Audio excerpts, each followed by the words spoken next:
በርካታ መኖሪያ ቤቶች ባሉበት ሰፈር ውስጥ የሚገኘው ይህ መስጂድ ላልፎ ሂያጅ ልክ እንደ ተራ መኖሪያ አፓርታማ ሊመስለው ይችላል።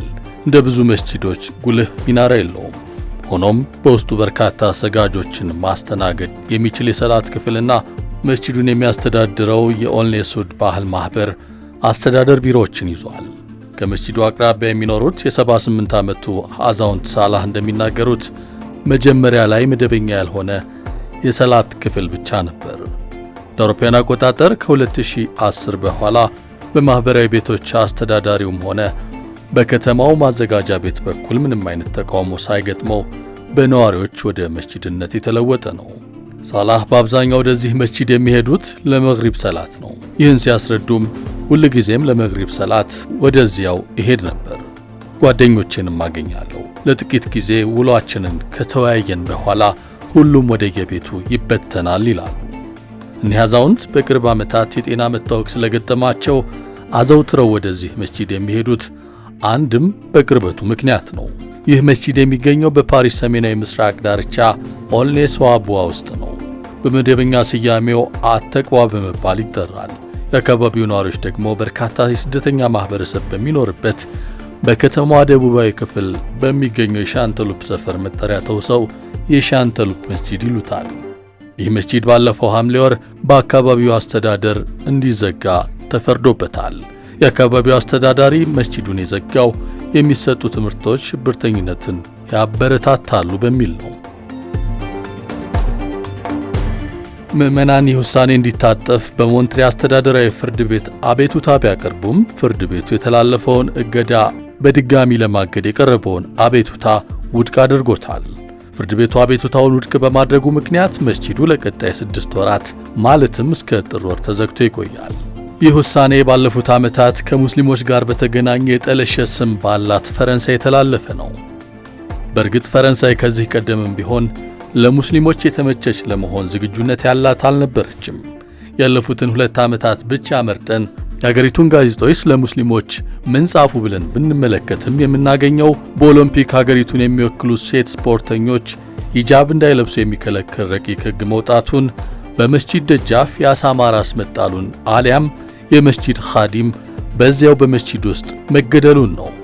በፈረንሳይ ሙስሊሞች ላይ የሚደርሰውን መድሎ በሚከታተል ተቋም በቅርብ ጊዜ በወጡ የሕዝብ አስተያየቶች መሰረትም በሀገሪቱ ሙስሊሞችን ኢላማ ያደረጉ አድሎና የዘረኝነት ስሜቶች መስፋፋታቸውን ይገልጻሉ። በጥናቱ ውጤት መሰረት 82 በመቶ የሚሆኑት ምላሽ ሰጪዎች በፈረንሳይ ውስጥ ሙስሊሞች ላይ ጥላቻ መንሰራፋቱን ገልጸዋል። ከነዚህ መካከል 81 በመቶ የሚሆኑት ጥላቻው የጨመረው ባለፈው 10 ዓመት ውስጥ ነው የሚል እምነት አላቸው። ጥናቱ እንደሚያሳየው ባለፉት 5 ዓመታት ውስጥ 2/3 ማለትም 66 በመቶ የሚሆኑ ሙስሊሞች የዘረኝነት ድርጊት እንደተፈጸመባቸው ገልጸዋል። ይህ ቁጥር በአጠቃላይ በፈረንሳይ ሕዝብ ላይ ከተመዘገበው 20 በመቶና በሌሎች ሃይማኖቶች ውስጥ በሚገኙ ሰዎች ከተመዘገበው 18 በመቶ እጅግ የላቀ ነው። በፈረንሳይ ከሰሞኑ በሻንተሉፕ መስጂድ ላይ የተፈጸመውም የዚህ ጥላቻ ተከታታይ ክፍል የሚመስል ነው። መስጂዱን ወክለው የሚከራከሩት የሰብአዊ መብት ጠበቃው ረፊቅ ቼካት እንደተናገሩት ባለስልጣናት ለውሳኔያቸው መነሻ ያደረጉት ኢማሞች ከቁርአን 7 አንቀጾችን እንዲሁም በኢማም አነወዊ ከተሰናዳው ሪያዱ ሳሊሂን ኪታብ ውስጥ ትምህርት መጥቀሳቸውን ነው። ኢማሞች ዳዕዋ በሚያቀርቡበት ጊዜ በሌሎች ቤተ እምነቶች ስብከት ውስጥም በተመሳሳይ የሚጠቀሰው ጀሃነምና ለእምነት የለሽ ሰዎች ስለተዘጋጀው ቅጣት ተናግረዋል ተብሏል። የአካባቢው አስተዳዳሪ ከዚህ በተጨማሪ ከመስጂዱ ውጪ በኢማሞቹ የማህበራዊ ሚዲያ ገጾች ላይ የተሰራጩ ንግግሮች፣ ሐሳቦችና እይታዎች ጥላቻን እንዲሁም መድሎን የሚያበራቱ የሽብር ተግባራትን የሚያሞጋግሱና ሌሎችም እንዲፈጽሙ የሚያበረታቱ ተንኳሽ ናቸው ብለዋል። በውሳኔው የተበሳጨው የ20 ዓመቱ የሻንተሉፕ ነዋሪ ረያን መንግስት መስጂዱን በመዝጋት የአካባቢው ምዕመናን በሙሉ እየቀጣ ነው ሲል ቁጣውን ገልጿል።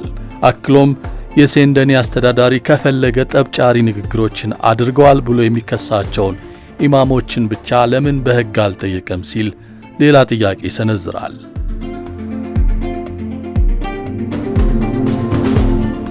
እንደ ረያን ሁሉ የመስጂዱን መዘጋት ውሳኔ የሚቃወሙ ወገኖች ባለስልጣናቱ የሃይማኖት ነጻነትን እንዲሁም መንግስት ለሃይማኖት ያለው ገለልተኝነት በፈረንሳይ ሕግ የተረጋገጠበትን የሴኩላሪዝም መርህ እየሸረሸሩት ነው የሚል እምነት አላቸው።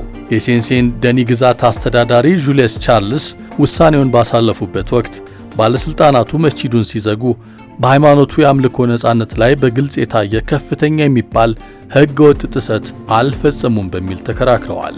ብይኑን የተቃወሙት የመስጂዱ ጠበቃ ረፊቅ በበኩላቸው የውሳኔው ክፍሎች ከሃይማኖት ነጻነት ጋር ሙሉ ለሙሉ የሚጋጩ መሆናቸውን አስረድተዋል። አክለውም ዳኛው የግዛቱን አስተዳዳሪ ሐሳብ መቃወም እንዳልፈለገ እረዳለሁ ያሉ ሲሆን ውሳኔው ከሕጋዊነት ይልቅ ፖለቲካዊነቱ እንደሚያመዝን ተናግረዋል። በሥራ ዘመናቸው የሦስት የፈረንሳይ መስጂዶችን መዘጋት ውሳኔ በማስቀረት የሚታወቁት ጠበቃው ሰፌን ጌዝም የፍርድ ቤቱን ትርጓሜ ይሞግታሉ። ስለ ጉዳዩ ሲናገሩ የፍርድ ቤቱ ውሳኔ በሕግ እይታ በጣም አሳሳቢ ነው፣ ምክንያቱም ውሳኔው ከቅዱስ ቁርአንና ከሐዲስ ጥቅሶች ጋር በተያያዙ ንግግሮች ላይ የተመሰረተ በመሆኑ ነው ብለዋል። ጌዝ እንደገለጹት አስተዳዳሪው የመዘጋቱን ውሳኔ ትክክለኛነት ለማስረገጥ ሲል በስብከቶች ወቅት የተነገሩ ሃይማኖታዊ ጽሑፎችን በቀጥታና በጥቅሉ ከአውድ ውጪ ተርጉሟቸዋል ብለዋል። በፈረንሳይ የአሁኑ ፕሬዝዳንት ኢማኑኤል ማክሮን የሥልጣን ዘመን መጀመሪያ ላይ ማለትም በ2017 በርካታ የሰላት ስፍራዎች እንቅስቃሴያቸውን እንዲያቆሙ ተደርገዋል። በቀጣዮቹ ዓመታት ደግሞ ምን እንደሆነ በውል የማይለየውን እስላማዊ ጽንፈኝነት የሚሉትን ጉዳይ ለመዋጋት ያለመ ነው ያሉትን የሕግ ማዕቀፍ ያዘጋጁ ሲሆን በተለይም የነጻነት መብቶችን በመገደብና የሀገሪቱን ሙስሊም ማህበረሰብ በማግለል የሚወቀሰው ነሐሴ 2021 የወጣው ጸረ መገንጠል ሕግም ተግባራዊ ተደርጓል። ሕጉ የከተማ አስተዳደር ሹሞችን ስልጣን በሰላት መስገጃ ስፍራዎች ላይ በማጠናከር በሃይማኖት ማህበራት ላይ አዳዲስ ግዴታዎችን በመጣል ለመዝጋትም ምክንያቶችን በማስፋትና ቁጥጥራቸውን የበለጠ ስልታዊ በማድረግ ለመስጂዶች እግድ ውሳኔዎች ሰፊ የሕግ መሠረት መስጠቱም ይነገራል። የሃይማኖት ተመራማሪውና የሲኤንአርኤስ ተመራማሪው ፍራንክ ፍሮጎሲ በ2025 ባሳተሙትና ገቨርኒንግ ኢስላም ኢን ፍራንስ በተሰኘ መጽሐፋቸው የመስጂዶቹ መዘጋት በፈረንሳይ የሴኩላሪዝም ስርዓት ውስጥ የታየ የፈላጭ ቆራጭነት አቅጣጫ መገለጫ እንደሆነ ይሞግታሉ። ባለስልጣናት የኢማሞችና የሰጋጆችን ማንነት የመመርመርና የማጽደቅ አካሄድን ለመጫን ሲሉ በመስጂዶች የውስጥ አስተዳደር ላይ የሚያደርጉት ከፍተኛ ጣልቃ ገብነት እየጨመረ መምጣቱን አጥብቀው የሚቃወሙት ተመራማሪው የመንግስት የአሁን ፖሊሲዎች ከቅኝ ግዛት ዘመን ጀምሮ የቆየውን የእስልምና እምነት አምልኮን የመቆጣጠርና በአስተዳደራዊ መንገድ የመከታተል ታሪካዊ ሂደት አካልና ቀጣይነት ያለው ክፍል መሆኑንም ያብራራሉ። በፈረንሳይ የጋዜጠኝነት ምርመራዎች እንደሚያሳዩት ከፖሊሲዎች ባሻገር እንደ ከተማ ልማት ሕጎች፣ የጤናና የደህንነት መስፈርቶች ወይም ሌሎች ተዛማጅ ድንጋጌዎችን የመሳሰሉ ቴክኒካዊ ወይም ሕጋዊ ምክንያቶችን በመጥቀስ እንቅስቃሴያቸውን እንዲያቆሙ የተገደዱ መስጂዶች ቁጥር እጅግ ተበራክቷል። በ2021 እና 22 መካከል በተካሄደው ሰፊ አስተዳደራዊ ዘመቻ 20 መስጂዶች ተዘግተዋል። የሀገሪቱ ባለስልጣናት ግን በዚህ ብቻ የሚመለሱ አይመስልም። በጥር ወር በርካታ የቀኝ ክንፍ ማለትም ለሪፐብሊካን የፓርላማ አባላት ያቀረቡት ሌላው የሕግ ረቂቅም አለ። ይህ ሕግ እንደሚለው ከዚህ በኋላ የአንድን የጸሎት ስፍራ ግንባታም ሆነ ማስፋፊያ ለመስራት አስተዳዳሪው ማጽደቁ በግዴታነት ተቀምጧል። ይህና ሌሎችም ረቂቆች ፈረንሳይን ለሙስሊሞች መኖሪያነት የማትመች ለማድረግ ያለሙ ይመስላል። ይሁን እንጂ ምዕመናኑም የሚረቱ አለመሆናቸውን በተደጋጋሚ አስመስክረዋል።